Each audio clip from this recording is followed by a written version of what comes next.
Quando ci giri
Eccoci al terzo appuntamento di questa giornata lunga e prima di Strangius. Faccio soltanto alcuni ringraziamenti per non rubare troppo tempo all'incontro. Innanzitutto ringrazio i nostri ospiti, Luca Telese e Sandro Camba, per aver deciso di stare con noi questa sera. Questo, come avete avuto modo di sapere dai nostri canali social, è un fuoriprogramma reso possibile dalla disponibilità dell'Associazione Culturale Sustentu nelle persone dei signori Robertino Lasio e Renzo Gariazzo. Un applauso. Dico solo un'altra cosa che è di fondamentale importanza. All'interno di un'amministrazione comunale, di un ente locale, si è in gravissime difficoltà, si è in pochi, le cose da fare sono sempre di più. I comuni vanno avanti grazie alla buona volontà, alla competenza di pochi che si mettono a disposizione e fanno del loro lavoro una missione. Questa manifestazione è stata messa in piedi e si è potuta organizzare anche grazie alla responsabile dell'area amministrativa e culturale che è qui presente, il suo nome è Mariolina. Un applauso per Mariolina.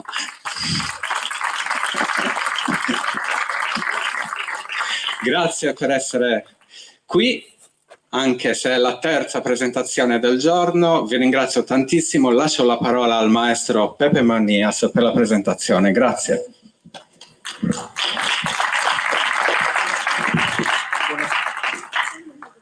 Buonasera. Buonasera a tutti, ringrazio Guido per la presentazione. Oggi presentiamo, ma lo tolgo io? No, non so come lo sono messo male.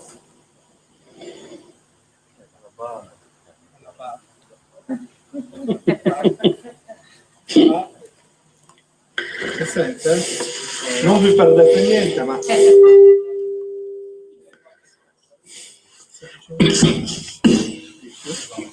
andiamo un po'. Dai, altrimenti utilizzo il gelato. Vuoi questo? Il gelato. Utilizzo il gelato. Dai.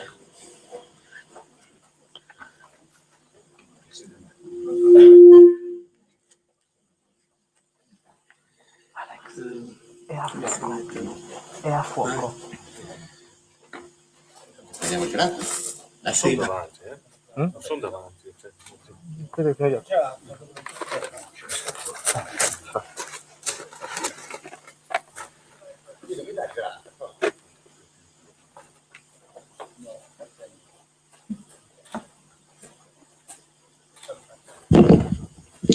È un tentativo di boicottaggio da parte di qualche juventino, ne sono convinto.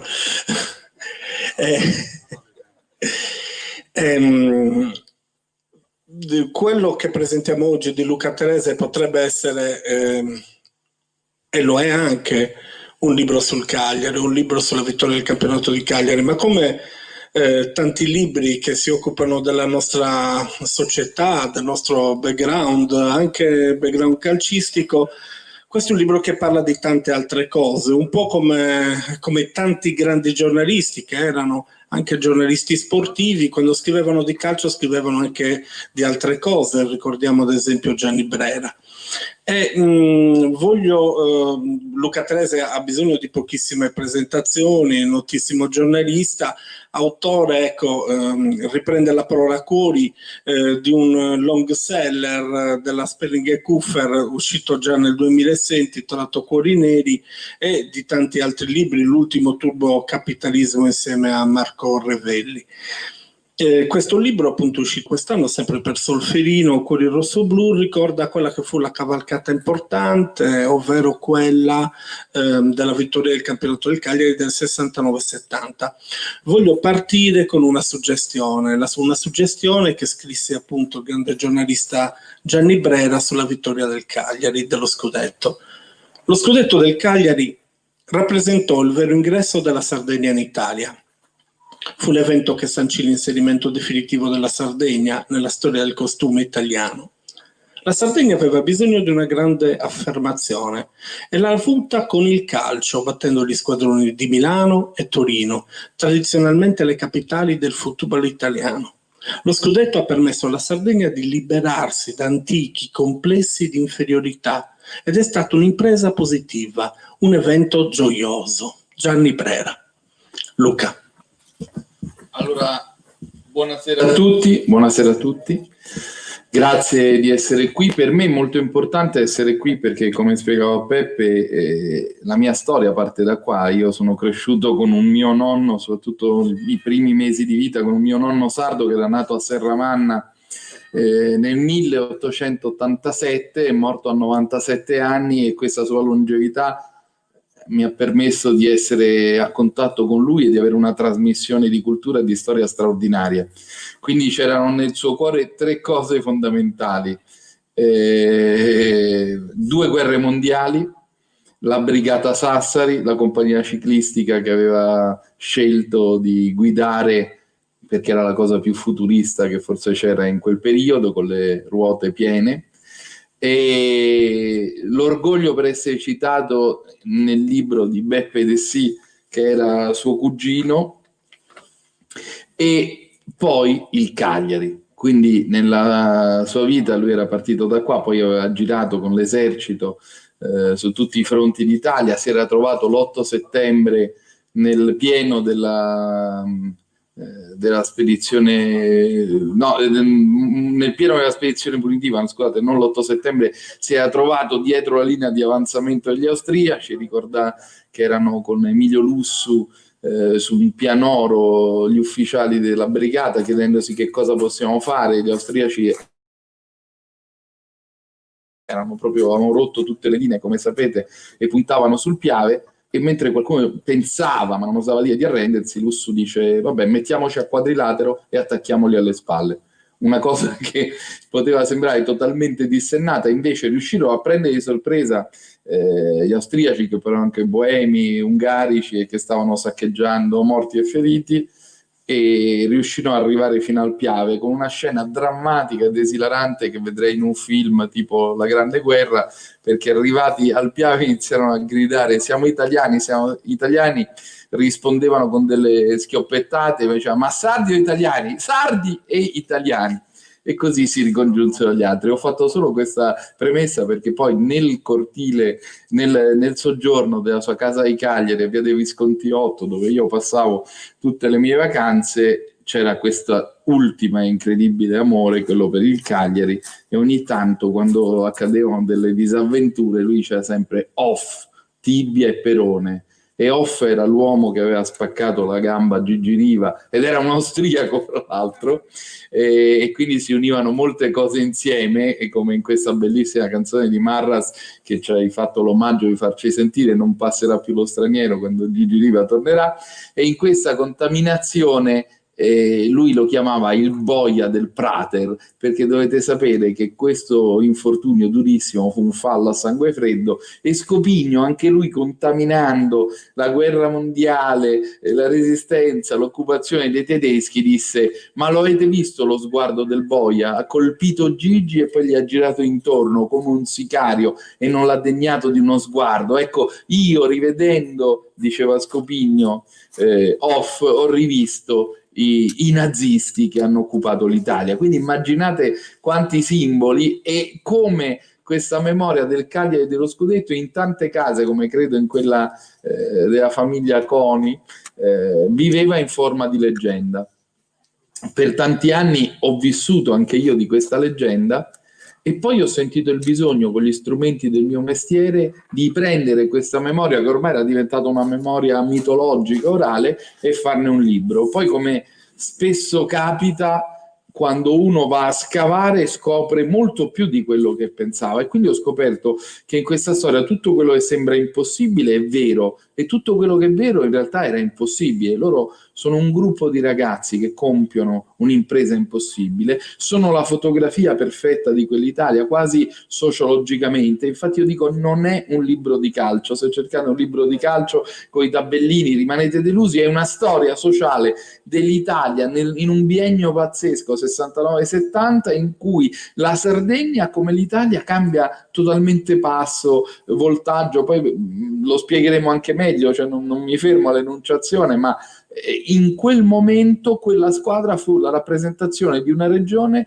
che diventò improvvisamente la rappresentazione del cambiamento che tutta l'Italia stava vivendo. Quindi su questa frase di Brera, che tutti abbiamo sentito almeno una volta e che tutti ricordiamo, faccio addirittura un'obiezione, cioè sì, c'è la forza, la visione del giornalista che aveva una grande capacità di lettura sociale, però secondo me era una visione ritardata, cioè la Sardegna era già cambiata, era già un altro mondo rispetto allo stereotipo banale dei pastori e dei briganti, ma quella squadra, fra l'altro anche con l'appendice della Brill, che segnò un grande risultato nella pallacanestro, fu quello che rese visibile a tutti gli italiani questo incredibile cambiamento. Il nostro amico Sandro è uno dei migliori amici di Tommasini, Beppe Tommasini, libero del Cagliari, quello scudetto, fra l'altro è da mezzo secolo in Sardegna, perché fra quelli che sono rimasti, la maggioranza di loro rimasero in Sardegna,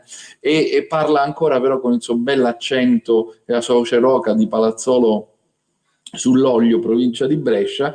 E a un certo punto, mentre io dicevo ma scusa, c'erano 3 toscani, tutti lombardo-veneti, un friulano, un trentino e un pugliese, e nessun sardo.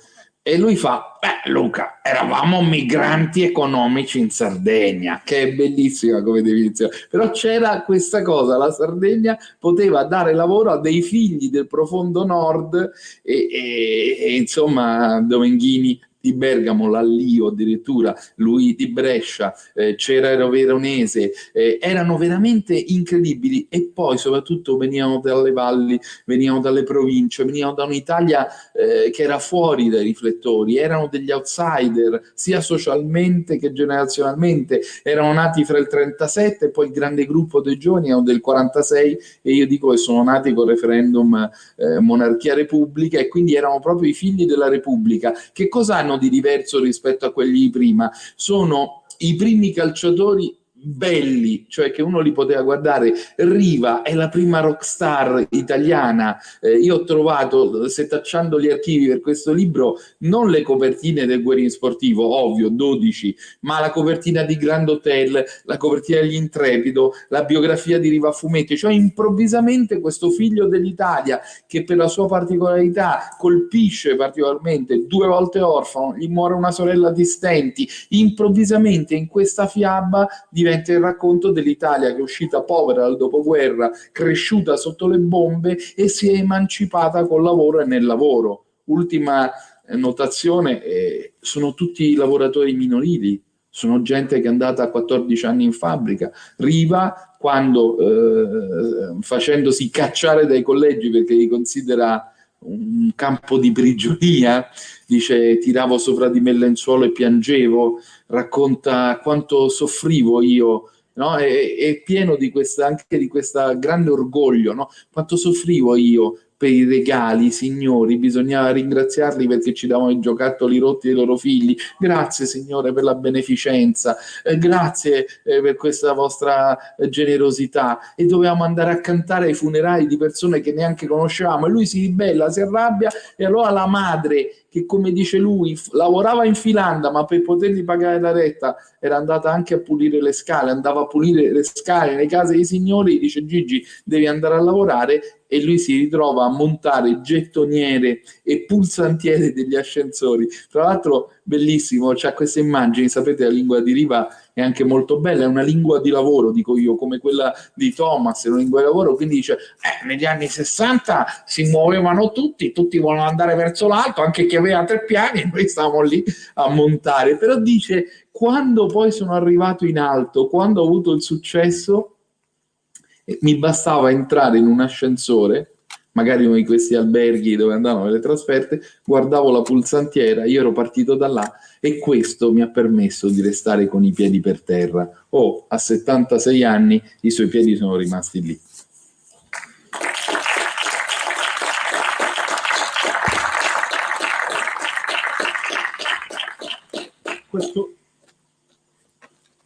Questo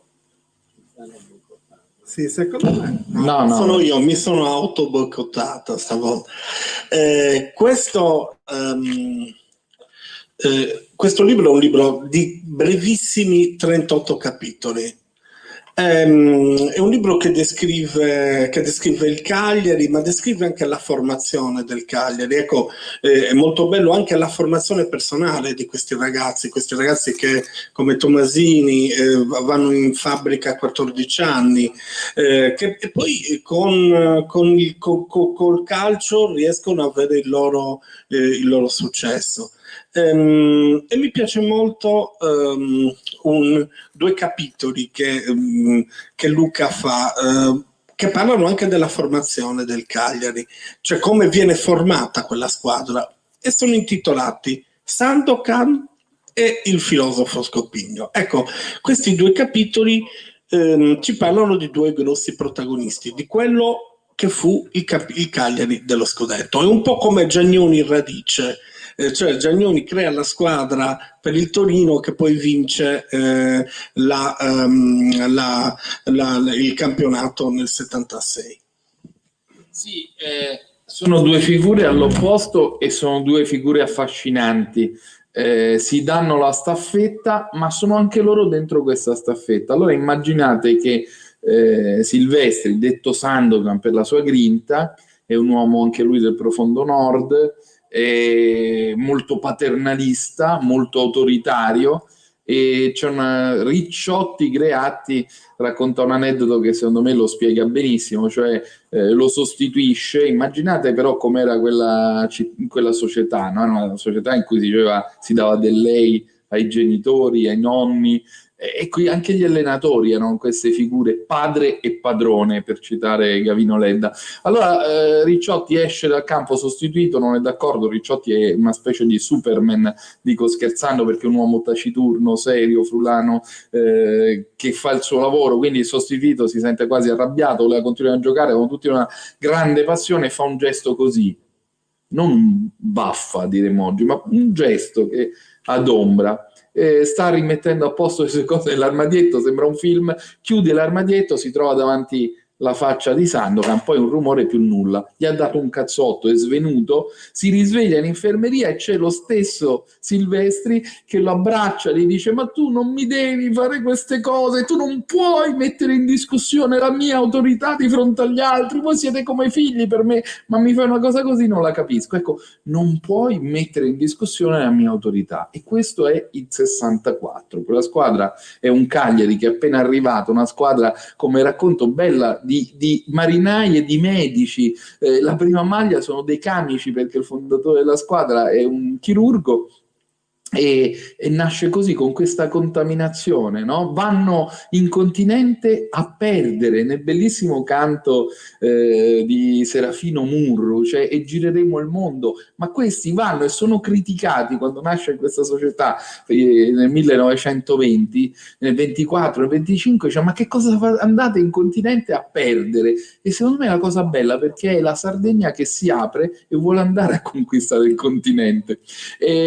Poi invece, grazie a questa epopea, la squadra riesce a arrivare prima con un grande salto imprevisto in B, poi riesce ad arrivare con l'effetto Riva in Serie A, e qui arriva proprio totalmente il cambio, come se passassero 30 anni. Arriva Manlio Scopigno, detto il filosofo, un giocatore che ha studiato lettere e filosofia, che quando deve citare cita i classici latini e non lo capiscono metà dei cronisti che dovrebbero prendere gli appunti, che quando deve dire una cosa fa sempre una battuta, spesso delle freddure, anche quelle che arrivano, no? Di quelle che arrivano dopo 5 minuti, tipo sapete quel modo querulo, Scopigno, quando incomincia a avere successo, Scopigno aspira alla nazionale, lui si gira dietro questo capannello, prende una sigaretta dal pacchetto e poi fa: no, vede, io aspiro la nazionale, è diverso. Oppure lo cacciano da Bologna, ma perché? Perché non c'è un presidente, un mezzagrario, conservatore, bifolco, porta la squadra. Ecco un'altra cosa, allora i giocatori erano considerati schiavi, cioè siete miei, se ti trasferisco vai, se no smetti di giocare, basta, non ci sono regole, non ci sono tutti consegnati, caserma, ritiro.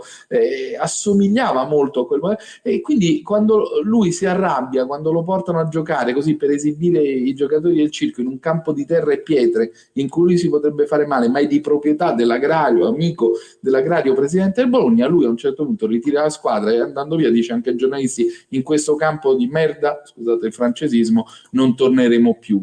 Quello lo licenzia, e perché per umiliarlo dice ai giornalisti: andate a chiedere a Scopigno che cosa c'è nel telegramma che gli ho scritto, fatevelo dire da lui. Così proprio ti arriva l'umiliazione e zac, sei al muro. Allora vanno: Scopigno, è arrivato il telegramma, Scopigno, cosa c'è scritto? E lui fa: sì, è arrivato, però ci sono 3 congiuntivi che non tornano e 4 gravi errori di sintassi, quindi non ho nulla da rispondere a questo signore, e se ne va. Bellissimo, ha importato dall'America, che qui in Italia non esistevano neanche nelle aziende. Voglio raccontarvi che la prima facoltà sociologia, come sapete, Trento apre in Italia nel 68, e lui usa tutti i test a croce con i giocatori che sono anche un po' preoccupati: a chi confideresti un problema, come consideri la tua situazione sentimentale, chi eleggeresti come capitano della squadra? Cioè quelli rimangono sconvolti: mister, ma devo rispondere sinceramente? E certo, se no che te lo chiedo a fare. Arriva a Cagliari e fa un'altra grande operazione, cioè lui si innamora subito della Sardegna.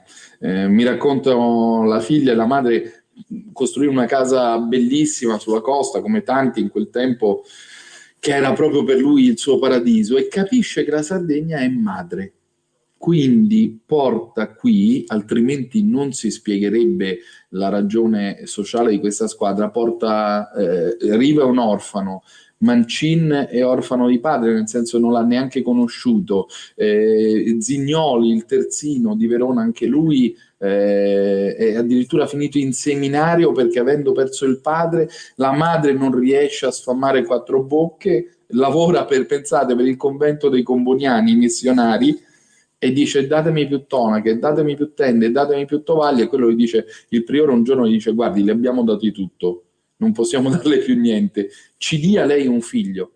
E quindi il figlio va a fare il seminario, fra l'altro da cui una battuta con cui lui si schernisce con i compagni che lo chiamano il pretino, anche perché aveva dei modi molto eleganti, aveva un visino raffinato, e gli dicono ma perché questo seminario com'è finito? Lui dice bah, avevo 2 vocazioni nella vita, ho seguito quella che per me ha contato di più, quasi blasfemia. E per dirne un altro, era stato in collegio anche Ricciotti Greatti, e poi i nomi: Comunardo Nicolai, il padre, portiere del Livorno, ultracomunista, quando segna, anziché cantare l'inno dei Mameli, intona l'inno dell'Unione Sovietica. E la madre invece toscana bianchissima, ma stiamo parlando di pochi chilometri, Montecatini, bianca, lo vuole chiamare Silvano come non so quale santo, e allora da questo scontro Silvano Comunardo esce fuori Comunardo. Pensate che a una donna madre si possa imporre una decisione così? Racconta Comunardo Nicolai, per tutta la vita a casa, anche durante le feste, Comunardo passami il sale, e il padre, gli amici e i parenti del padre, Silvano mettilo lì, la madre, gli amici della madre e i parenti della madre. Ecco, questa era la fotografia d'Italia. Alle volte veramente penso che sono come queste 17 biografie, sono come 17 romanzi dickensiani, cioè è un'Italia che non esiste più. Il padre di Riva viene ferito da una molla che si stacca da un ingranaggio, trapassato da parte a parte, niente assistenza, niente tutele, niente indennità. Il padre di Reginato in tutt'altra parte lavora alla cartiera della Burago e praticamente si stacca un tondino di acciaio, lo trafigge, gli ferisce 3 organi, sta 3 anni in ospedale e anche Reginato deve andare a lavorare. Ma ecco il passaggio: nel 69-70 improvvisamente arriva lo Statuto dei lavoratori, e quindi dei diritti, e quindi delle tutele, e quindi delle garanzie. Poi arriva il divorzio, poi arrivano le assicurazioni obbligatorie, che fra l'altro cambiano la vita di Greatti perché si è messo mentre gioca a fare l'assicuratore. Una svolta incredibile. E fra l'altro l'amore per la Sardegna verso i campioni dello scudetto è tale che Greatti calcola di aver assicurato il 70% dei veicoli immatricolati in Sardegna, perché la gente diceva Greatti Assicurazioni, mi assicuro con lui. Ecco, loro hanno dato molto, ma hanno ricevuto da questa terra un amore incredibile, e l'intuizione di Scopigno, che se li sceglie e dice io voglio solo persone oneste, voglio solo ragazzi onesti per bene, gli dà libertà ma vuole in cambio responsabilità, è fondamentale. Racconto nel libro un aneddoto dove dice c'era il capitano, che fra l'altro era anche uomo, era di Verona anche lui, va a giocare a Verona con il vecchio mister Greatti e dice mister, ci terrei molto a vedere la mia famiglia, tanto che non li vedo, posso andare da loro dopo la partita e vengo in Sardegna martedì. E allora Sandokan fa: ma è straordinario, è molto bello questo tuo slancio, mi fa veramente piacere Piero, ti stimo. Allora vado. No. Come no? E no, perché poi ti deconcentri. Uno vede, io lo so, torni a casa, ti deconcentri, perdi la testa, non ti alleni. Mi fa piacere che tu me l'abbia chiesto, ma ti devo dire no. Invece stanno a Palermo, proprio nell'anno dello scudetto, nel 69, e lui chiede a Scopigno, ma senza troppe speranze, ma sai c'è un aereo, ho visto, potrei andare a casa mia a Verona stasera stessa, starci 2 giorni e tornare in Sardegna martedì. E Scopigno fa: ma certo, vai. Sta scherzando mister? No, se ti dico sì, ti dico sì, ma che cosa, e poi come faccio? E gli allenamenti, adesso è lui che si preoccupa. E allora Scopigno dice: ma io ti do degli esercizi, tu li fai in casa, poi gira intorno alla casa dei tuoi genitori finché non fai 2-3 chilometri di corsa, e così arrivi senza perdere il tono. e io gli faccio cera, ma mica avrai fatto veramente gli esercizi. Cavolo, non smettevo mai di girare perché non mi pareva vero, ero così contento, ed ecco di nuovo quel nesso: libertà, responsabilità, ed è lo stesso vento che attraversa l'Italia. Tra l'altro ho trovato una cosa buffissima all'Unione Sarda, molto il giornale di mio nonno, molto conservatrice, ovviamente nel 69-70, allora in prima pagina c'era un titolone gridato: sfrattati i teppisti dall'università, ed erano gli studenti che occupavano la Sapienza. Per 2 o 3 giorni l'Unione pesta molto duro su questi teppisti, e dentro una doppia pagina Scopigno sta studiando Che Guevara. Era una cosa un po' sorprendente, e fra l'altro attraverso il calcio arriva, e c'è proprio la copertina, perché effettivamente era uscita, non so se tu hai una dimestichezza con i libri, lo sai, era uscita una antologia di scritti di Che Guevara e Feltrinelli anni 70, brossurato, verde, in 3 volumi, con la faccetta del Che, la firma Che in rosso e questo fondo verde, e c'è proprio quella riprodotta sull'Unione. Ma perché? Uno dice: qual è il legame? Allora allo stupefatto cronista del sportivo dell'Unione Sarda, Scopigno fa questo ragionamento: il nostro Cagliari non può competere con i grandi squadroni del nord che sono pieni di soldi. Noi vediamo una piccola società, c'è il magazziniere, c'è la foresteria, sono 4 gatti veramente, senza soldi, e allora noi dobbiamo fare guerriglia, cioè come il guerrigliero che combatte nella giungla contro il grande paese potente, e noi dobbiamo fare guerriglia contro le squadre del nord. E anche tatticamente la mia squadra è una squadra corsara che si difende molto bene, e poi lancia su Gigi, fa il lancio, e il nostro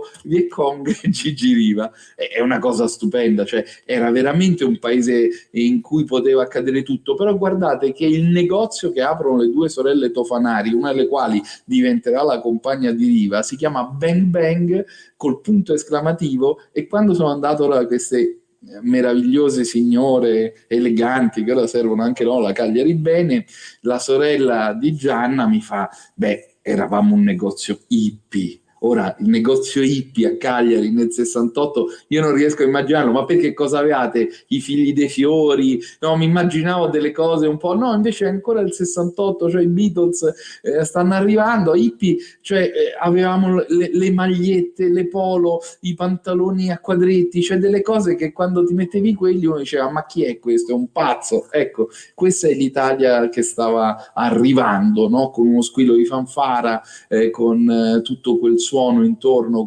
anche quell'idea di libertà. Era una squadra piena di cose diverse. Nenè, di cui vi parlerà fra poco Sandro, nello spogliatoio portava la bossa nova perché era brasiliano, loro l'avevano italianizzato, lo chiamavano perché aveva il suo primo nome di persona, era Claudio, ma c'è Copparoni, il terzo portiere, ragazzo, la prima volta entra nella stanza e trova il poster di Claudio Cardinale con le stelline sui capezzoli, e lui si mette così e sente la bossa nova. Cioè immaginate, perché poi era un periodo molto importante, e dice Copparoni: io il massimo che avevo sentito era Bobby Solo, sento questa musica, dico: ma dove sono finito? E la squadra è un po' Gianni Morandi, cioè, capito? Da Gianni Morandi improvvisamente la bossa nova.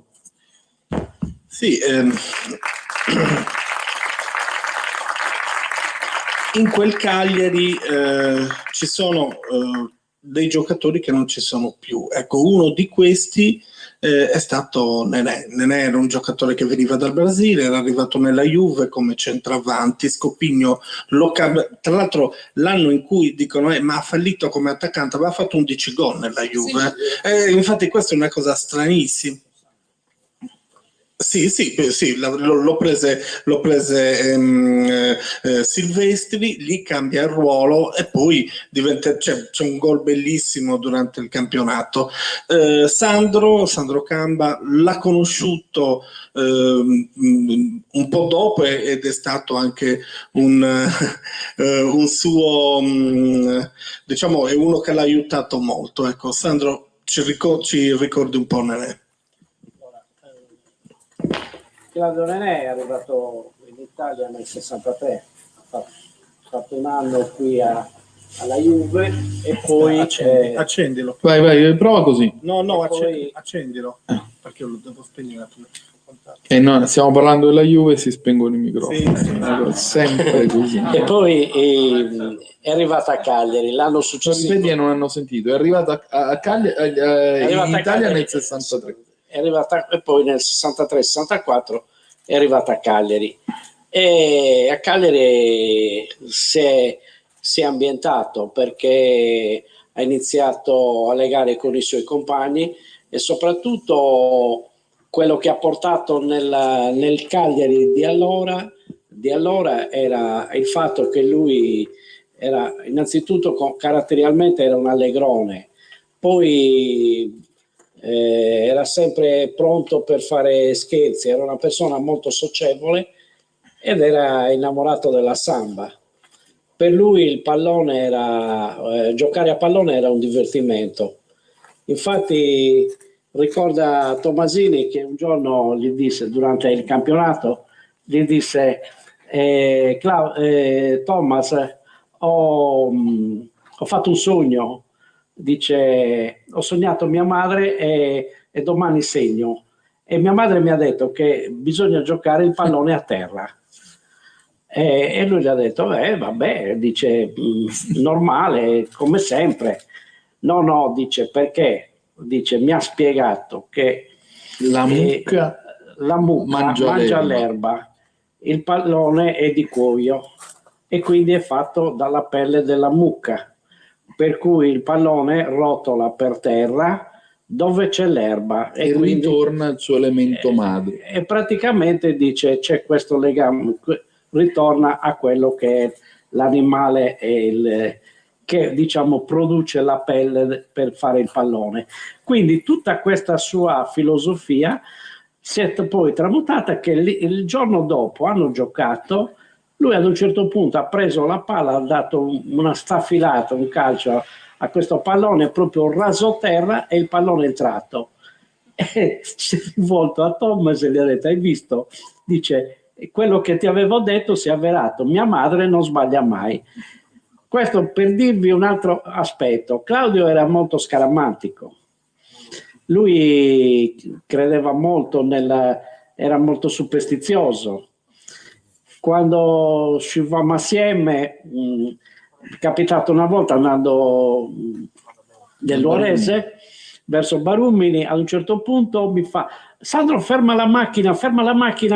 E gli ho detto, Claudio, cosa è successo? Ho fermato la macchina, ho detto, cosa è successo? Stai male? No, non ti sei accorto, è passato un gatto. E ho detto, vabbè, lascialo camminare. No, adesso dobbiamo stare qui fermi e aspettiamo che arrivi un'altra macchina perché si porta via il malocchio. Quindi siamo rimasti lì un po' di minuti in modo tale che passasse l'altra macchina e poi abbiamo ripreso. Un'altra volta stavo lì a pulire, lui aveva sempre dei sacchetti di erba perché quelle erano le cose che gli diceva la mamma e quindi ha detto metti queste nello spogliatoio, poi quando entri in campo devi fare così. E un giorno stavo pulendo la macchina, ho trovato dei sacchetti, ho detto questa è roba che ha dimenticato Claudio. Prendo i sacchetti, glieli porto e fa no, non toccarli, quelli li devi lasciare dentro la macchina perché quelli ci proteggono, noi possiamo andare dove vuoi e la macchina non avrà mai un incidente, mai una multa, perché mamma neanche la multa, mamma ci protegge. Vabbè, questo per dirvi com'era Claudio. E quindi Claudio però, ripeto, loro vivevano in una foresteria e quindi nel libro di Luca c'è un concetto molto importante che è il concetto della famiglia, la squadra famiglia. Questa è una squadra che dove diversi giocatori erano orfani, quindi la famiglia, il loro modo di stare insieme, questo collante l'hanno creato all'interno della foresteria dove loro vivevano la giornata e dove praticamente hanno iniziato a tessere quei rapporti di amicizia che poi sono durati decenni e durano tutt'oggi. Noi abbiamo un'associazione ex calciatori rossoblù che raggruppa tutti i calciatori, fra i quali quelli che hanno vinto lo scudetto. E devo dirvi che tra di loro c'è un'amicizia fraterna, cioè loro veramente si sentono una famiglia. E tra l'altro vi racconto un episodio che vi fa capire quanto è forte questo legame.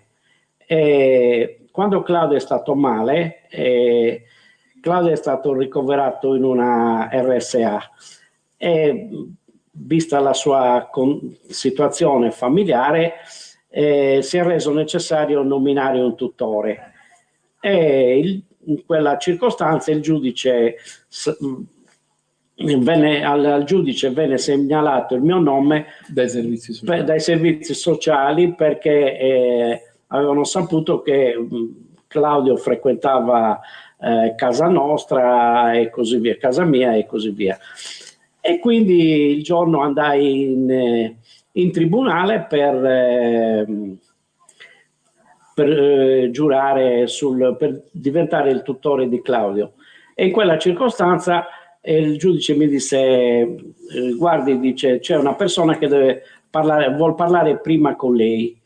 Va bene, in quel momento è entrato Gigi Riva, si è presentato, io ovviamente lo conoscevo perché l'avevo sempre visto o in televisione oppure in strada o quando giocava, però non mi era mai capitato di parlare così a tu per tu. Al che mi ha detto: dice, tu ti dovresti occupare di come l'hai conosciuto, cosa è, una specie di interrogatorio. Alla fine ho capito che mi ha sorriso, quindi tra me ho detto: ho passato l'esame.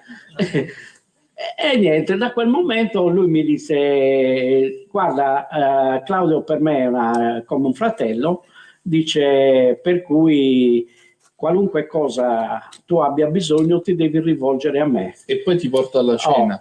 Poi neanche una settimana dopo mi disse: guarda, ti devo presentare tutti i miei compagni di squadra, perché così, ha detto, tu sai con chi devi trattare. Va bene, allora siamo andati in questo locale e lì ho conosciuto Tomasini, Greatti, Reginato, Coparoni, insomma un po' Gigi Piras, un po' tutti quanti c'era una ventina di ex rossoblù. A quel punto lui si alzò in piedi e disse, rivolto a Beppe Tomasini, disse: un tempo eri tu il capitano, adesso sono io, perché, dice, vi devo presentare, dice, una persona, ed è lui. Ha detto: lui è il tutore di Claudio Nenè, e dice, come a suo tempo, dice, siamo stati una squadra, lo dobbiamo essere anche adesso. Claudio in questo momento ha bisogno dell'aiuto di tutti noi e, dice, lui se ne deve occupare, deve seguire un po' tutti i suoi problemi, e quindi, dice, lui non deve rimanere solo. E così è stato. Claudio ha vissuto 7 anni in questa RSA e purtroppo, essendo una malattia degenerativa, le cose sono andate sempre un po' peggio, e sino all'ultimo i suoi compagni ci sono stati sempre, in qualunque momento, qualunque cosa io abbia avuto bisogno, una volta Gigi, una volta Beppe, ogni sabato Beppe mi chiamava: Sandro, devi andare da Claudio? Sì, vengo. Riccio, non so, Sandro, ti serve qualcosa? Ed erano o soldi o qualche altra cosa, comunque ci sono stati sempre. Questo proprio per dirvi che tra di loro sono stati sempre vicini. Ed anche quelli che erano in continente, che telefonavano, mi chiedevano come va, come non va. Poi devo spezzare però una lancia anche per un juventino. No, perché è una cosa giusta. Quando Claudio è stato male, Giampiero Boniperti ha telefonato, mi ha chiamato e mi ha detto, dice, se avete bisogno di qualcosa, dice, tenetemi informato e via. Beh, nell'ultimo anno di vita di Claudio, ogni mese c'era la telefonata di Giampiero Boniperti. Inoltre, 2 giorni dopo che è morto Claudio, è arrivato il telegramma di Marchisio e nel telegramma c'è scritto: grazie maestro per avermi insegnato a tirare anche di sinistro. Questa era Claudio. Tra l'altro loro giocarono in tutto questo campionato con questa maglia che non tutti sanno era la seconda maglia. Era la seconda maglia rispetto a quella normale, diciamo, con i quarti, solo che anche questo fu frutto della scaramanzia di Nenè e ovviamente iniziarono a settembre con quella maglia, iniziarono a fare buoni risultati, non perdevano. Allora quando per primo qualcuno diceva vabbè mettiamo quella con i quarti delle maniche lunghe, ma stai scherzando, non possiamo interrompere la serie positiva, e hanno giocato con quella nei campi di terra col fango, totalmente sfigurata. Infatti l'immagine tipica di Gigi Riva è con quella maglia, con questo bellissimo collo mariaesco con 7 asole. Addirittura mi ha chiamato uno, era preoccupatissimo, c'è un gravissimo errore in copertina, ha detto sì, ma non lo so, non lo vedo, guardavo, la scritta era giusta, l'editore era giusto, il mio nome era giusto, no, non ci sono errori, ma come no, ci sono 2 asole di meno. Ho detto va bene, ok, mi arrendo, ci sono anche questi cultori. Sì, rimaniamo nelle maglie perché era un calcio diverso. Cioè, una volta io parlai con Alessio Albertini, che è il fratello di Demetrio Albertini, che è un sacerdote, pare che fosse più bravo anche del fratello calciatore, e andò, che ha giocato anche in Serie C, poi si è ritirato per fare il sacerdote a 20 anni, e insieme a Darwin Pastolin discutevano del cambiamento del calcio, e lui dice sono sceso giù con mio fratello dal magazziniere del Milan e dice guarda ormai sono cambiati, ragazzi arrivano, ti sbattono la maglia sopra, cioè non c'è più nessun tipo di educazione. Questo sarebbe potuto succedere in quel caso? No, quello non lo potevi neanche immaginare, perché le maglie venivano ritirate, lavate e la mattina dopo gliele ridavano. E poi c'era un temuto magazziniere, il dottor Carlo, questo vuol dire proprio la povertà dei mezzi, no? Quando Tomasini, quando Riva dice uno scudetto a Cagliari valeva come 6, quando gli si rompevano gli scarpini, loro andavano a questo dottor Carlo e doveva esaminare lo scarpino e capire se era recuperabile o no. Ogni volta diceva non ti preoccupare, abbiamo un calzolaio straordinario, anche tifoso te lo rifà nuovo. Allora a un certo punto, 1, 2, 3 volte, a un certo punto Riva, che ha un tiro potentissimo, un misurato a 150 all'ora, ogni tanto gli si scuciva letteralmente la suola, fa senta dottor Carlo non mi rompa più le scatole, mi cambi questo scarpino perché sennò io non posso giocare. Allora quello cambia tono, li fa Gigi, ma io a te lo cambierei pure, però poi lo devo cambiare anche a tutti gli altri. Era molto così, molto i soldi non c'erano mai. Racconta Ricciotti che arriva, tutti lo festeggiano, bene, è arrivato, dice però abbiamo un problema perché dobbiamo pagarti, non sappiamo come fare. Nenè fu il primo giocatore comprato a rate nella storia del calcio italiano, 4 rate, ma Arrica, che era questo vicepresidente capace di grandi intrallazzi, molto abile, glielo disse dopo, e la Juve all'inizio rimase così, disse vabbè ma con la prima rata più o meno copriamo, pazienza. Cioè in questo fu veramente molto picaresca quell'avventura, e loro hanno anche un record. Tu in questo meraviglioso libro hai messo tutti i record di quel Cagliari e poi ce li leggerai, ma uno è il minor numero di giocatori utilizzati, cioè 1, 2, 3 sostituzioni ogni tanto. E allora anche lì è divertente, Greatti dice vabbè ma in tutto eravamo 14, cioè poi c'era la riserva di Riva che non giocava mai, poi c'era il terzo portiere, e quindi non è che è stata virtù, è stata necessità.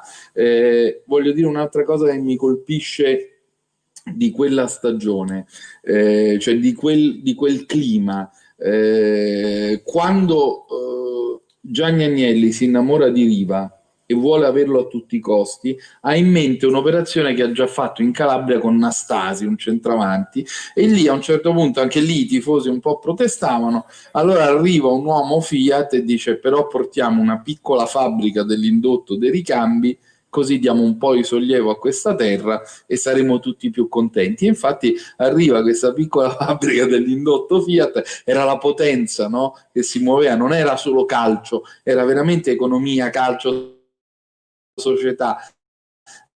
Bene, parte la prima offerta per arriva a $500 milioni, ma non la guardo neanche. Poi si arriva a $1 miliardo, che già era molto tanto, $1 miliardo di lire dell'epoca, che era come 10 milioni oggi. Poi diventa $1 miliardo e 7 giocatori, fra cui Bettega, che poi diventerà un campione, e Cuccureddu, che era un sardo che non era passato per il Cagliari, ma aveva già trovato fortuna in bianconero. Niente, però la società è divisa, si spaccano, fra l'altro c'è una linea realista che dice vabbè, pigliamola questa offerta, sacrifichiamo Riva e ci rafforziamo e resteremo in Serie A, il realismo, mentre invece la linea Scopigno è: io, se mi date 3 cosette che immagino, io posso vincere lo scudetto.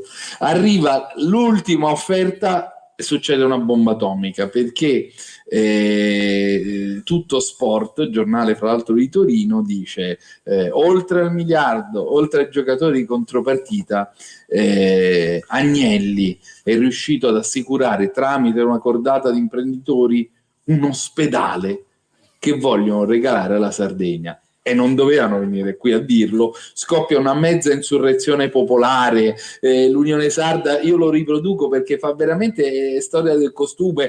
Ora i consiglieri regionali devono tutti dire che no, che loro non accetteranno questo ricatto che ci tratta come poveri, come ultimi, e addirittura la RAI fa un documentario in cui va a chiedere ai sardi dell'epoca: ma sapete chi manda a fare queste domande? Peppino Fiori. Cosa volete voi, Riva o l'ospedale? Riva o l'ospedale? E finisce questa carrellata in cui c'è l'intellettuale borghese di città, c'è il tifoso che ha il bar con le foto di Gigi Riva, le donne. Finisce con un pastore che ha un bellissimo pellicciotto, il bastone pastorile, un pellicciotto di quelli di pecora che fanno 40 gradi solo a guardarlo, e gli dice: e lei cosa vorrebbe? Riva o un ospedale? E quello fa una pausa, 1, 2, 3, 4, 5 secondi, forse per un attimo si dubita, avrà capito la domanda, e poi dice: perché tutte e due non si può avere? E quello gli fa: vabbè, ma scusi, ma se il Cagliari vince anche lo scudetto, a lei che sta qui in questa terra e fa il pastore, che cosa le cambia? E quello, solita pausa, veramente un saggio assoluto, fa: e perché se il Cagliari non vince lo scudetto, a me che cosa mi cambia? Basta, finito, vai, 6-0.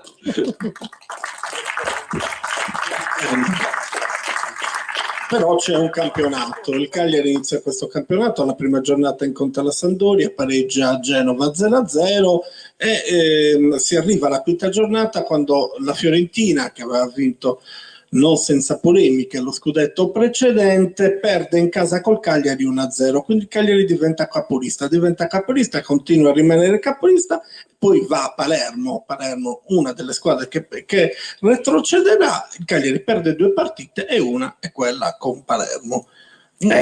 Quella... Ci sono alcune di queste cose che sembrano come delle pièce teatrali. Intanto questa partita di Palermo arriva con la nuvola del presagio nero, sono stati molti male, 6 di loro hanno la febbre e vi spiegherò perché. Poi la mattina non si trova il mister Scopigno, di cui abbiamo detto tutto il bene perché è questo intellettuale, cioè, è un uomo, e come in un film di Scorsese è il difetto fatale, cioè beve molto. La mattina tutti sul pullman e Scopigno non c'è.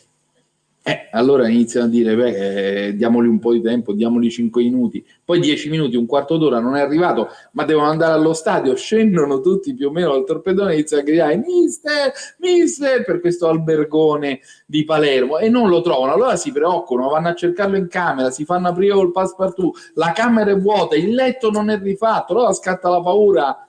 Ma magari non è rientrato ieri notte, è successo qualcosa di grave, la mafia, non lo so.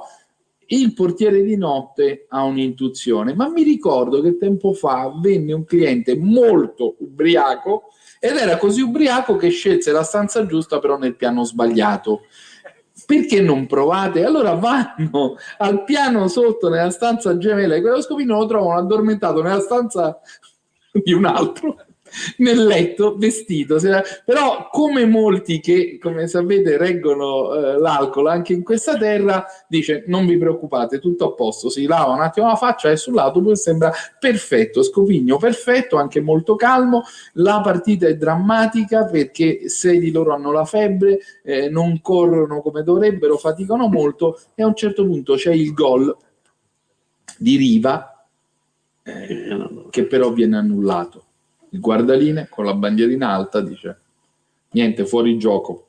Allora Scopigno, ma veramente con l'eleganza che aveva, si avvicina a questo signore, gli dà uno sguardo un po' sorridente e gli dice: lo sa che lei ha una bella corporatura? Grazie mister, grazie. Sì, perché è perfetta per reggere quella sontuosa testa di cazzo che lei si ritrova. Il guardaline rimane stupefatto e dice: ma forse non ho sentito bene. No, non gliene voglio dire un'altra. Scusi arbitro, no, io guardi, arbitro, venga e chiami pure l'arbitro, perché vedo che lei ha già in mano la bandierina che le servirà moltissimo, perché la prende così com'è e se la ficca su per il culo. Ma era quell'Italia, era quella cosa, non era neanche pensabile un gesto di dadaismo turpiloquio e dadaistico così potente. Viene squalificato per 5 mesi, non tornerà più in panchina e dovrà guardare tutte le partite della tribuna, di cui nuova battuta di Scopigno. I giornalisti dicono: ma come farà a guidare la squadra qui? Guardi, la squadra va benissimo da sola, e poi le devo dire che qui a Cagliari la tribuna è molto più ventilata, io sto al fresco e sto benissimo. La cosa incredibile, c'è il sottofinale, vi ricordate la cosa che vi avevo detto di Cera, il capitano sta sull'aereo tutto contento perché sta andando a Verona, 1, 2 posti, poi c'è il sedile a fianco e vede uno che nella fila gli fa: Cera!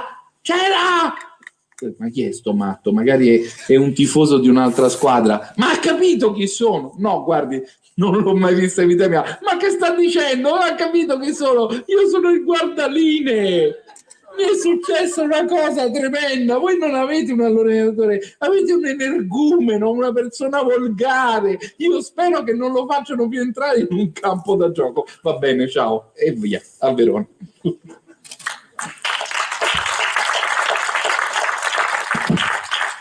Ricordiamo che quella è una squadra che porterà... Ah, no, scusa.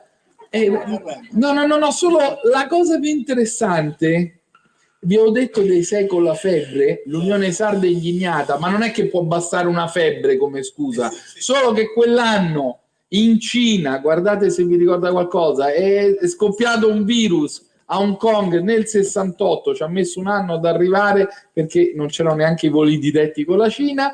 È un virus Covid, non so se vi ricorda qualcosa, serpeggia a dicembre ma nessuno lo capisce bene, a febbraio deflagra, vanno a letto 15 milioni di italiani, ne muoiono 35.000. Io che ho dovuto guardarmi tutti i giornali di quei 2 anni, ma neanche, cioè, non si muovono, e ho pensato: ma come possiamo, non c'è neanche un dibattito su... erano quella generazione nata, cresciuta sotto le bombe, e i nonni, i vecchi, avevano fatto 1 o 2 guerre, quindi era proprio un altro tempo. Ma la cosa più incredibile è che mi imbatto, guardate, l'ho messo durante il lockdown, era così disperato che ero andato a vedere a luce, e l'avevo ripreso col mio telefonino, il servizio del Cagliari è vicino a quello sul bilancio finale del virus Hong Kong 68, ribattezzato in Italia virus Mao, perché allora c'era Mao Zedong. Allora questo servizio oggi lo radierebbero dall'ordine dei giornalisti, perché è fatto con tutta una musichetta proprio classe anni 70, è arrivato Mao in Italia e non ce la siamo passata bene. Il vecchio comunista con gli occhi a mandorla ha messo a letto 15 milioni di italiani, sono morti 35.000 e l'anno prossimo che cosa accadrà? Ragazzi, è una lezione. Infatti io scherzando dico che questo Cagliari ha battuto anche il Covid, cioè non erano scesi, sono scesi in campo in sé con quella febbre, chissà come. Certo, ovviamente erano atleti, erano giovani, però è un sentimento, è una forza che tuttora hanno. Fra l'altro Sandro, che ci va spesso a cena con loro, ora sembrano tutti Jack Lemmon, Walter Matthau, non so se siete presenti, cioè si fanno battute continue fra di loro, anche nere, anche ironia, anche sarcasmo, cioè sono gente che potrebbe proprio passare in mezzo a un bombardamento e non succederebbe niente. Cioè se arriva all'1 alle 2 non te ne accorgi. Esatto, no? Poi ma ti ricordi, ma lo vedi, ma tu com'eri? A un certo punto c'era questo fatto. Pensate, a proposito della squadra famiglia, che si sono tutti ribattezzati. Infatti ho dovuto mettere l'indice perché Ricciotti è diventato Riccio, Luigi è diventato Gigi, Poli è diventato non so perché Cece, e tutti avevano il loro nomignolo. E sempre con questo gioco, allora mentre facevano interviste si sentivano, si telefonavano, è venuto Telese, fatto eccetera, e mi avevano detto il soprannome Nicolai. Allora faccio un po' il cattivo e dico: Nicolai, ma il tuo soprannome qual era? Ma credo Nicco, mi chiamavo Nicco. E invece è subito chiamo Cera che fa: ma quale Nicco? Agonia ti chiamavamo, perché eri sempre dolorante, sempre con una cosa. Ma quale Nicco? Agonia, non ti riscrivere la storia. E la cosa divertente della storia di Nicolai è che fa un provino, lo prendono alla Juve, visita cardiologica, ha il cuore, un gravissimo soffio al cuore, deve smettere immediatamente di giocare. E tu che hai fatto? Sono tornato a casa, ho continuato a giocare. Fa un altro provino con la Fiorentina, fra l'altro lui è toscano, e qui a casa lo prendono, vai contento, era uno stopper abbastanza brillante, agile, con buone doti atletiche, visita medica, lui è già preoccupato e poi vede il medico che scuote il capo. Allora gli fa: dottore, cosa c'è? Ma lei non può giocare. Ma infatti è la cosa del cuore. No, quale cuore? Il cuore sta benissimo. Lei ha 2 ginocchia che non stanno in piedi, ha un problema grosso ai legamenti, lei non potrà giocare. E che cosa ha fatto? Niente, sono tornato a casa, ho continuato a giocare, poi è arrivato uno dalla Torres, un osservatore, mi ha portato a Porto Torres, che allora gioca in Serie C, faccio il provino in campo, bene, mi fanno la visita medica, vedo il medico la faccia così e dico: com'è andata? Ma lei ha un fisico straordinario. Perfetto, era arrivato in Sardegna. Poi fa: ero tutto rotto e sono arrivato fino ai mondiali, di cui l'ha convocato in nazionale in Messico. La famosa battuta di Scopigno è: tutto mi sarei aspettato tranne che vedere Nicolai giocare in Mondovisione. Dice: pensa se ero tutto intero dove andavo. Sì, questo è un Cagliari che porta tanti giocatori nazionali. Uno di questi era Tomasini, che purtroppo nel 69-70 non può andare perché nella 16ª giornata, strano a dirsi, ma in un contrasto regolare di gioco, strano a dirsi, con un certo Benetti Romeo, si infortuna. Ma detto il macellaio. Però era regolare, però quello Tomasini l'ha sempre detto, era anche un grande giocatore, Benetti, un infortunio di gioco. A questo punto Scopigno toglie dal cilindro un'innovazione da un punto di vista tecnico, mette Bruniera, che era un grandissimo giocatore. Io ricordo quando noi salimmo nel 78-79 dalla B alla A, Bruniera giocava al libero e il primo anno in Serie A fece 6 gol giocando al libero, cioè era un giocatore dai piedi notevolissimi. Mette Cera al libero, che era riserva nazionale, ma andrà a giocare titolare nel 69-70 la nazionale, che perderà solo con il Brasile di Pelé, giocando da libero, dall'innovazione voluta da Foligno. Ha usato il modello del Cagliari. Esatto. Il Cagliari continua, perde la seconda partita con l'Inter e arriva alla 24ª giornata a giocarsela a Torino contro la Juve, una squadra comunque che non è mai stata agevolata dagli arbitraggi, e quindi si va con molta tranquillità. La partita il Cagliari ha solo 2 punti, quindi perdendo quella partita la situazione sarebbe stata complicata. Luca, 2 punti di vantaggio. Esatto, aveva solo 2 punti in più. Luca chiama questa partita guerriglia. Se racconto questa cosa però chiudiamo la presentazione, perché poi è un'emozione troppo forte, è il capitolo finale di questo viaggio omerico.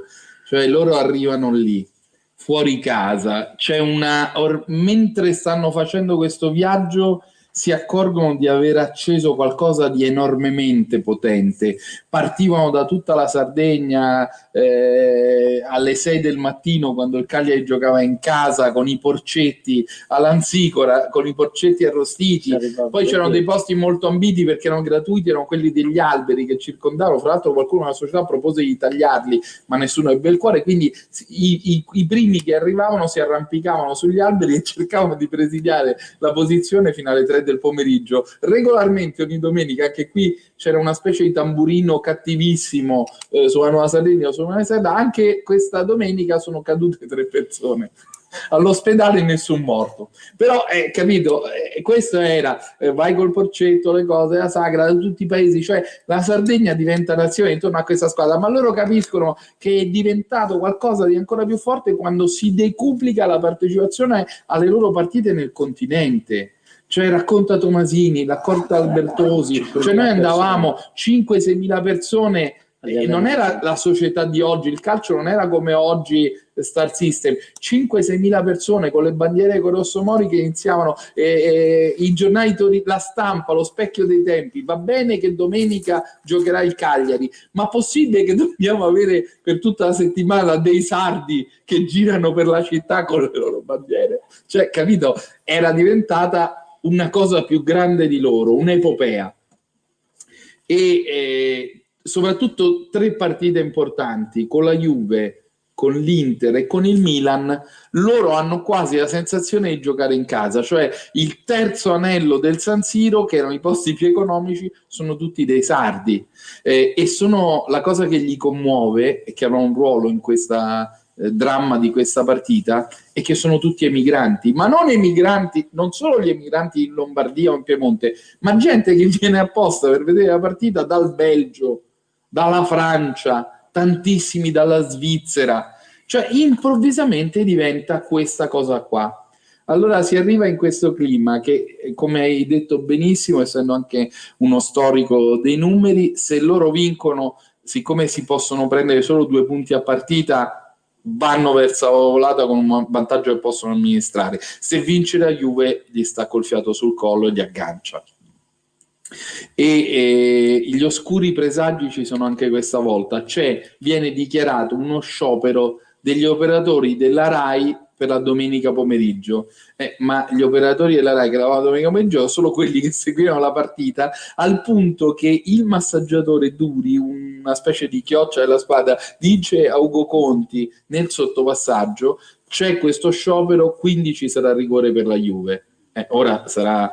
Andreotti dice sempre: chi pensa male commette peccato, però non sbaglia, e in effetti, guarda caso, coincidenza strana, c'è un rigore per la Juve. Poi la partita inizia malissimo, perché l'altra caratteristica di Nicolai, oltre alla sua bravura, è che ogni tanto è diventato celebre per le autoreti. Ne ha fatte 6, però tutte, diciamo, di un certo peso drammaturgico, e infatti qui quando Albertosi sta prendendo una palla e sta andando sicuramente in presa, mi racconta, ancora incazzato dopo mezzo secolo, arriva lui e dice: no, ma che deve fare? La colpisce di testa, tutta la Sardegna sta incollata all'orecchio delle radioline, altro che diritti, altro che Sky, altro che partite, e sente questa sequenza. Allora una palla che corre, e anzi la voce è quella di Ciotti, che è il cronista del Cagliari, e poi diventerà famoso: una palla che si avventa come un ardo, Nicolai colpisce di testa, incrocia dei pali, gol, e tutti il Cagliari!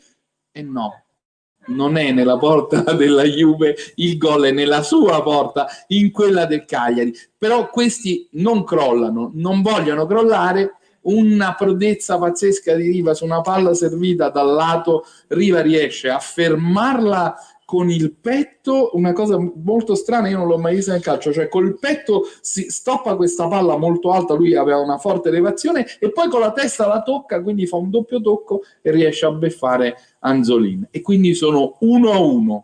È finita? No. Ecco la coincidenza strana, non accade mai, rigore per la Juve, per un fallo fra l'altro di Martiradonna. E qui il racconto veramente ve lo do, perché a me sono venuti i brividi. Albertosi mi racconta, scoppia veramente questa disperazione nello stadio, loro vedono i tifosi che fischiano, i tifosi del Cagliari sono angosciati, preoccupati, e dice Albertosi: viene Gigi da me, mi dice: dai Ricchi che lo devi parare, Ricchio, devi parare e guarda che tira nell'angolo.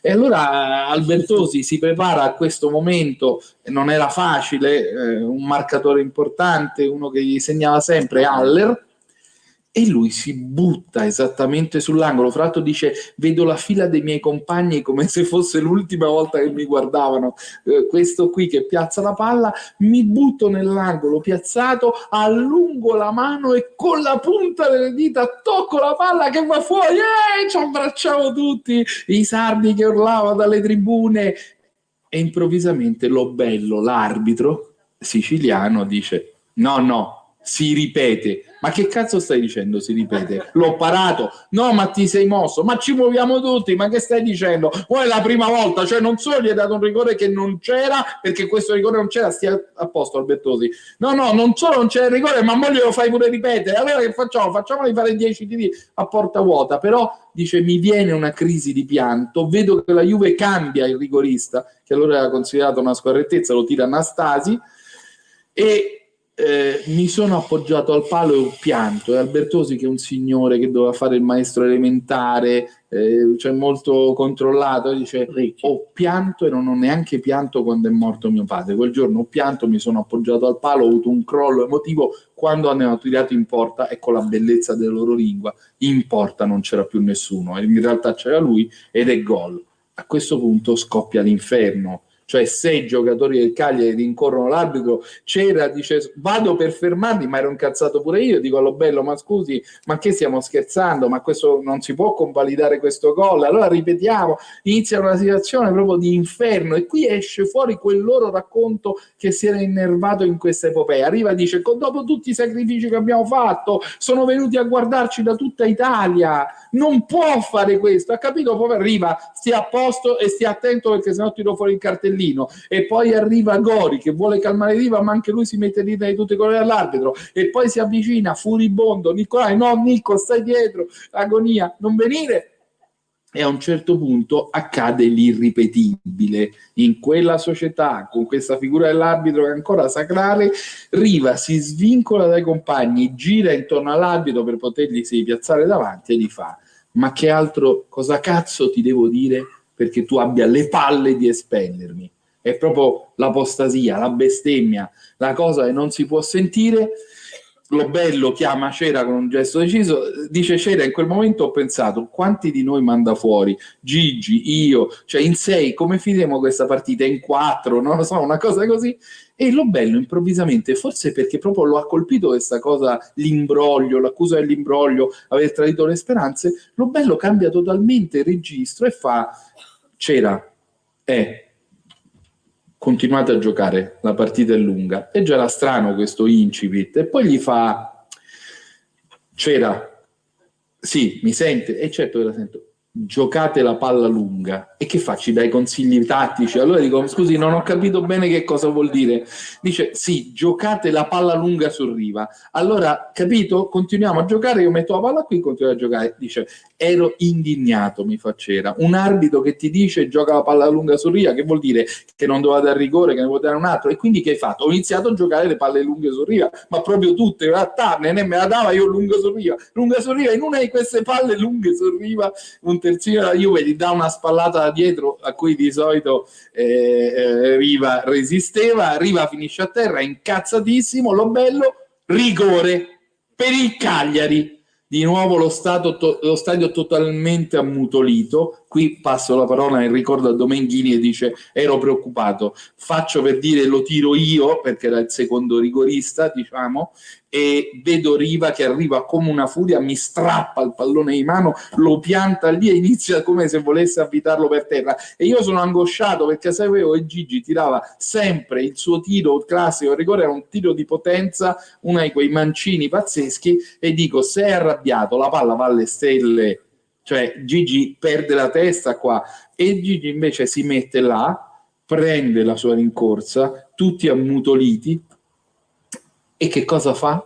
Il tiro piazzato sull'angolo, lento. Fra l'altro, dice Domenghini, forse tocca anche una zolla di terra, la palla viene lenta e angolatissima. Anzolin si allunga con la mano, con la punta delle dita, col guantone, riesce a toccare la palla ma la palla continua ad andare lentissima verso la porta. Anzolin si rialza, la insegue, fa una figura quasi da papera perché non riesce a fermarla e entrano in rete sia Anzolin che la palla. A questo punto lo stadio esplode, loro dice non riprendeva la partita perché ci baciavamo, una cosa incredibile, e è finito. Loro hanno messo in sicurezza il risultato, ma arriva è ancora testardo come un mulo, insegue Labio e dice: scusi Lobello, io non ho capito una cosa, ma se Anzolin fosse riuscito a parare il mio tiro, che cosa sarebbe accaduto?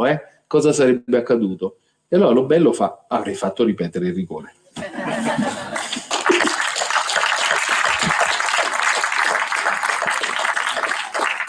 Questa, diciamo, è la partita centrale di tutto quel campionato. Il Cagliari vincerà il campionato con 45 punti sui 41 dell'Inter e il 38 della Juventus, ma impressionanti i primati stagionali di quel Cagliari, sono veramente impressionanti. Tuttora imbattuti. Sì, tuttora imbattuti. Primato dei punti in trasferta, 19 su 30. Primato dei punti in casa, 26. Maggior numero di partite vinte. Maggior numero di partite vinte in trasferta. Maggior numero di partite vinte in casa, 11. Primato dei pareggi in trasferta. All'epoca il pareggio era importante perché comunque era un punto, non erano i 3 punti. La vittoria 7, minor numero di sconfitte complessive 2, minor numero di sconfitte in trasferta 2, minor numero di sconfitte in casa 0, minor numero di reti subite in trasferta 7, miglior quoziente reti 3,81, miglior differenza reti. Questo è il Cagliari, è quella squadra che ha vinto il campionato nel 69-70. Era un altro calcio. E sai che una cosa che mi colpisce è che Nicolai, che è il meno intellettuale di loro, lui scherzando dice: loro sono dei professori, io sono così, però mi ha detto allo Sporting Club di Pescia, dove lui passa le sue giornate e i figli hanno un ristorante, mi fa: ma sai, molti mi chiedono sempre: ma qual è la spiegazione? Qual è la spiegazione? Noi eravamo così uniti, così motivati, che siamo andati oltre i confini che c'erano stati dati, cioè siamo andati oltre, e questa cosa mi ha accompagnato man mano che facevo le interviste, perché sicuramente era una cosa vera. Poi c'era Riva, no? Quando intervisto Riva nell'ultima giornata, Sandro fra l'altro era testimone, diciamo: vabbè Riva, ma Gigi, il leader eri tu. Dice: no, ma io ero un ragazzo fragile, avevo le mie ferite, ero un insicuro. È vero, in campo mi trasformavo, ma ho potuto essere, è una frase molto bella e supera il calcio, ho potuto essere me stesso perché avevo dei compagni che mi hanno consentito di diventare quello che volevo essere. Non è uno scioglilingua, è una frase molto bella, cioè qualcuno deve credere in te perché tu possa essere te stesso, no? E allora mi è venuta in mente un'altra scena meravigliosa, anche questa raccontata da Cera, in uno di quei momenti delle grandi offerte. Tutta la squadra che conosceva il carattere di Gigi non entrava, non gli stava addosso, non lo premeva, aspettava che lui decidesse, e poi lui arrivava al momento e parlava. Quindi un giorno Gigi esce dallo spogliatoio, fa: voglio dirvi una cosa. Loro sanno che c'è in ballo quell'offerta della Juve, si siede sulla panchina dello spogliatoio, sono tutti intorno silenziosamente, lui fa una delle sue pause e poi dice: sapete che ho avuto un'offerta? Brosio, sapete cosa ho scelto? Non vado. Non vai? No. Bah. Cosa respiratoria. Poi si stacca su tutta la voce di Mario Martiradonna, il pugliese, e fa: meno male Gigi, non avevo ancora finito di pagare la cucina. Secondo me c'è questo anche, no? C'è questa cosa qua. Volevo dire una cosa a proposito, per dirvi un fatto, un particolare di Gigi. Qualche anno fa a Gigi hanno dato il collare d'oro, che è la massima onorificenza sportiva che può dare, che esiste in Italia, e che la dà ai Cori. E quando telefonarono per informarlo di recarsi a Roma, lui disse: no, io, dice, mi hanno già bidonato un paio di volte col pallone d'oro Nel 70 me lo dovevano dare e l'hanno dato a Rivera. L'anno dopo dice lo stesso, dice basta, adesso dice a Roma non ci vado. Non ci vado. Al che hanno iniziato così a telefonare al Cagliari, poi hanno telefonato a Beppe Tomasini, poi Fabricini, il segretario del CONI, ha telefonato a me, dice mi hanno detto che lei forse riesce a convincere. Insomma, una sera eravamo lì a cena e le ho detto: Gigi, ascolta, ma questo collare d'oro lo vuoi o non lo vuoi? No, Sandro, non mi interessa, ha detto. Poi c'ho più di 70 anni, me lo dovevano dare prima, quando giocavo. E ho detto, guarda, che il pallone d'oro, ho detto, l'hanno dato a Rivera, ma il collare d'oro non l'ha preso nessun calciatore nella storia del calcio italiano. E basta, perché con Gigi non è che devi pressarlo, glielo devi dire e poi lui ci pensa. L'indomani mi chiama e mi fa: ascolta, sai cosa ti dico? Fai una cosa, chiedi ai miei compagni se sono d'accordo. E gli ho detto: per che cosa? No, se mi devono dare il collare d'oro mica lo danno così. Di ai miei compagni che mi devono dare questa onorificenza, loro cosa ne pensano? Vabbè, allora ho fatto il giro delle telefonate. Gigi, sono tutti d'accordo. Bene, allora gli dici che vengano tutti al campo, telefona a Malagò e gli dici che venga qui se me lo vuol dare, perché io a Roma non ci vado. Va bene, allora chiamo, guardi così presidente, così, insomma, alla fine il giorno c'era Cagliari-Juventus, in notturna si combina, quindi Gigi ha voluto che i compagni di squadra che erano qua venissero tutti al campo e quindi partecipassero a questa festa e che Malagò venisse a darle. Infatti quando Gigi prese il microfono dice: Presidente, sono contento che lei sia venuta a casa mia per dargli l'onorificenza, e così è stato. Però per dirvi che Gigi in tutte le altre manifestazioni che ci sono, adesso anche stanno raccogliendo dei fondi per realizzare la statua, no? Sì, bellissima. Una statua visibile dal cielo e dal mare. E lui la prima cosa che adesso ha detto: ma stiamo scherzando, io sono ancora vivo. No, ma al che gli si è detto: no, guarda che c'è Cristiano Ronaldo che ce l'ha, Ibrahimovic, insomma, quindi anche altri calciatori che sono vivi ce l'hanno. E gli altri miei compagni adesso si metteranno a ridere e dice: lui l'ha stato e noi che cosa abbiamo? No, ho detto: Gigi, sono d'accordo anche loro. Sì, però facciamo una cosa, voglio che il nome di tutti sia messo dove c'è il basamento, se no io non ci sto, va bene, e così sarà. Sì. Questo perché? Perché c'è un legame che tuttora è forte. Tra l'altro, per questo basamento di granito, pensate, Sciola, che era un grande, proprio un tifoso sfegatato di Riva, prima di morire aveva dato mandato alla sua figlia, alla fondazione, che mettono a disposizione il granito con cui lui faceva le famose pietre sonanti, e ci metteranno. Infatti la fondazione Sciola darà tutto il materiale per poter realizzare questo.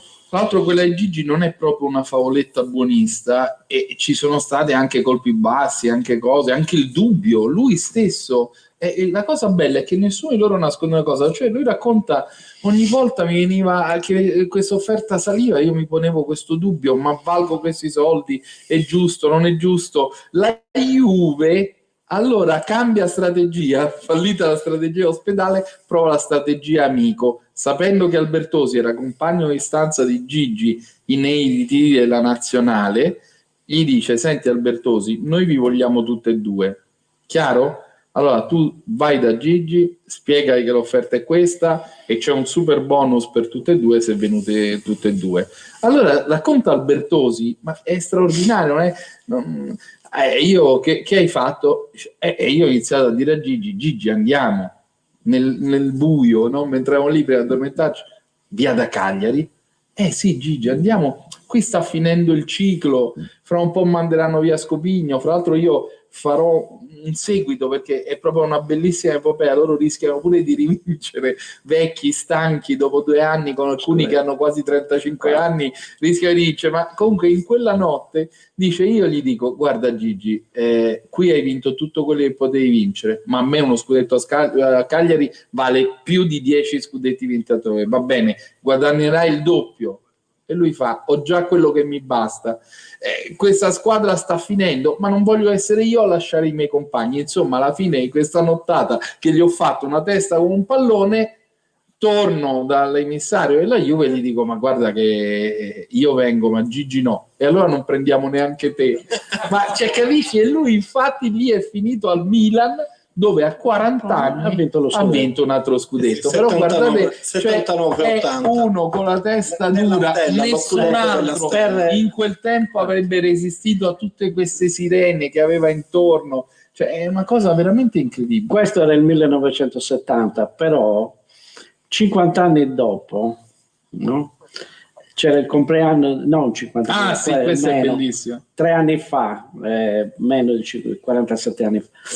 E ero a casa di Gigi, sono andato a trovarlo perché periodicamente ci incontriamo e gli faccio, Gigi, oggi è lo sai che Giampiero Bonimperti fa 90 anni? Davvero? E l'ho detto sì, ho detto, cosa dici, lo chiamiamo? Ho detto, tanto c'ho il numero, ho detto, ancora da quando chiamava per avere notizie di Claudio. Ho detto, dai che lo chiamiamo e gli facciamo gli auguri. Faccio il numero, chiamo e gli dico, presidente, perché tutti lo chiamano ancora presidente a Bonimperti, e le sto telefonando per fargli gli auguri per i suoi 90 anni, tanti complimenti e così via. Insomma, ho detto, poi le passo, ho detto, un carissimo amico che ha il piacere di farglieli anche lui, e gli ho passato Gigi. E Gigi fa, presidente, tanti auguri per i suoi 90 anni, ed era in viva voce il telefono, e sento Bonimperti che fa, Gigi, l'avrei voluta 50 anni fa questa telefonata, non adesso. Ora dice, ti ringrazio, ma 50 anni fa sarebbe stata tutta un'altra cosa. Sì. E questo è il Cagliari, questo era un diverso modo di vedere il calcio, un altro modo di vedere il calcio. Mi piace finire questa nostra discussione, poi casomai lasciamo anche spazio alle domande, ma mi piace finirla con un'altra suggestione, con un articolo che un altro giovanissimo all'epoca giornalista sardo che era a Torino nel 1918, che si chiamava Antonio Gramsci, scrive di calcio e scrive così: ho osservato una partita di football, essa è un modello della società individualistica, vi si esercita l'iniziativa, ma essa è definita dalla legge. La personalità vi si distinguono gerarchicamente, ma la distinzione avviene non per carriera, ma per capacità specifica. C'è il movimento, la gara, la lotta, ma esse sono regolate da una legge non scritta che si chiama lealtà.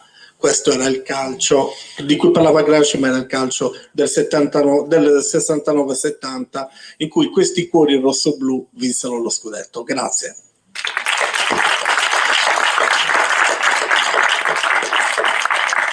Nonostante l'ora tarda e l'umidità che incomincia a farsi sentire, però se qualcuno vuole fare qualche domanda, sicuramente Luca è disponibile alla risposta. Altrimenti chiudiamo con Luca e poi chi vuole, chi ha piacere, insomma, di farsi fare una dedica al libro, eccetera. E allora Luca, chiudiamo, abbiamo già detto molto, vi dico solo l'ultima cosa. A un certo punto mi sono accorto, mentre facevo queste interviste, che stavo facendo, cioè che non facevo quasi più domande sul calcio, cioè alcune cose, sì, alcuni eventi, però mi interessava un po' come i comizi d'amore di Pasolini, come avevano conosciuto le loro mogli, se le avevano conosciute, quali erano le loro abitudini.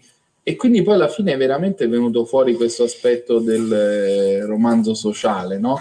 I più anziani, quelli del 37, del 38, avevano corteggiato le loro mogli con rituali ottocenteschi, andando a chiedere il permesso ai genitori di poter parlare, oppure di poter scrivere Martira Donna, posso scrivere una lettera a sua figlia? E la cosa esilarante è che questo padre ha detto no, non puoi. Come non posso? No, puoi una cartolina se vuoi. Perché? Che differenza c'è fra lettera e cartolina? Fa lui. Beh, perché la lettera non posso vedere cosa c'è dentro, la cartolina sì. Fatto sta che lui allora inizia a mandare tutte queste cartoline, ogni volta andava a giocare a Reggio Calabria, di qua a Verona, mandava la cartolina e firmava Mario. Una volta firma, prendendo un grande slancio dopo più di un anno di questo carteggio, fra l'altro a senso unico, scrive tuo Mario, e racconta la signora Martina Donna che il padre entra furibondo in cucina con questa cartolina, va, e chi è questo signore che già si prende queste confidenze con mia figlia? Cioè questo cammino valeva anche sul piano del costume. Invece i giovani, classe 1946, sono desiderati, sono liberi, le donne sono libere, e l'ultima cosa che vi dico, proprio per non lasciare nessun argomento scoperto, è che Tomasini aveva giocato proprio a Reggio Calabria nel 62-63 sì, e con la Regina. Io ho 18 anni della Regina, se mi piaceva una ragazza l'abitudine era dargli appuntamento a Messina. Dico, ma perché a Messina? Perché devi fare qualcosa a Messina? No, quella diceva vieni a Messina perché così nessuno mi vede. E fra l'altro lui capisce che questa è una follia di quella società. Quando arrivo a Cagliari, dove tranne pochi, nessuno di loro alla prima notizia era contento di andare, invece poi ci restano ad abitare. A Bruniera gli dicono che viene da Venezia e il padre guida i battelli, ha detto attento che vai a Cagliari, ci sono le donne tutte coperte di nero. E invece Tomasini arriva e dice ma io trovo una società pazzesca dove le ragazze ti sceglievano, cioè ti sceglievano loro e se volevano ti rimorchiavano, se no no, cioè proprio è impressionante, è bello questo spiazzamento totale rispetto a quello che loro pensano. Ricciotti Greatti gli dicono guarda che te ne vai a Calgary, e lui la prima cosa dice ma dove? In Canada? Dice no, in Sardegna. Calgary in Sardegna, cioè non l'avevo neanche sentita nominare. E invece cambia la loro vita, si sentono dentro questa squadra famiglia, si sentono dentro questo grande grembo di questa regione accogliente, e persino quelli che sono andati via per i casi del destino ancora adesso hanno un grande rimpianto. 2 di loro hanno una casa in Sardegna, quindi Albertosi e Domenghini passano molto tempo qua, ma persino Gori, che non ha mantenuto un piede a terra. Siamo andati alla Gazzetta dello Sport per la festa della Gazzetta, tutti i giornalisti ovviamente erano dell'Inter, parlavano delle squadre di Milano, e qual è stato il più bello degli scudetti che hai vinto? Quello all'Inter o quello alla Juve? E lui fa no, ma io per me quello a Cagliari, e ho l'onore di avere 3 figli che sul codice d'avviamento, no, sul codice fiscale hanno il codice di Cagliari. Ecco, per me questa è la cosa più bella, perché sono dei valori che c'erano e che sono rimasti. Luca Telese, Sandro Camba. Grazie. Grazie.